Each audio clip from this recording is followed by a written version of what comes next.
Nurul Huda feeling স্টেশনকে 50,000 টাকা জরিমানা। কুমিল্লার আদর্শ সদর উপজেলায় ভ্রাম্যমাণ আদালতের অভিযানে একটি ফিলিং স্টেশনকে 50,000 টাকা জরিমানা করা হয়েছে। শনিবার 28 মার্চ 2026 উপজেলা নির্বাহী অফিসার কর্তৃক পরিচালিত মোবাইল কোর্টে মেসার্স জান্নাত filling station, messrs Naimul filling station, messrs Rahman filling station, messrs eastern CNG filling station এবং messrs Nurul Huda filling station সহ মোট 5টি প্রতিষ্ঠানে অভিযান চালানো হয়।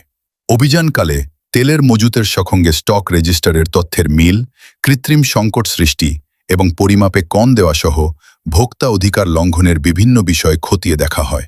এর মধ্যে তেলিকোনা এলাকার মেসার্স নুরুল হুদা ফিলিং স্টেশনের বিরুদ্ধে সুনির্দিষ্ট অভিযোগ প্রমাণিত হওয়ায় ভোক্তা অধিকার সংরক্ষণ আইন 2009-এর 45 ধারায় 50,000 টাকা জরিমানা করা হয় এবং তাৎক্ষণিকভাবে আদায় করা হয়। প্রশাসন জানায়, জনস্বার্থে এ ধরনের মোবাইল কোর্ট অভিযান ভবিষ্যতেও অব্যাহত থাকবে।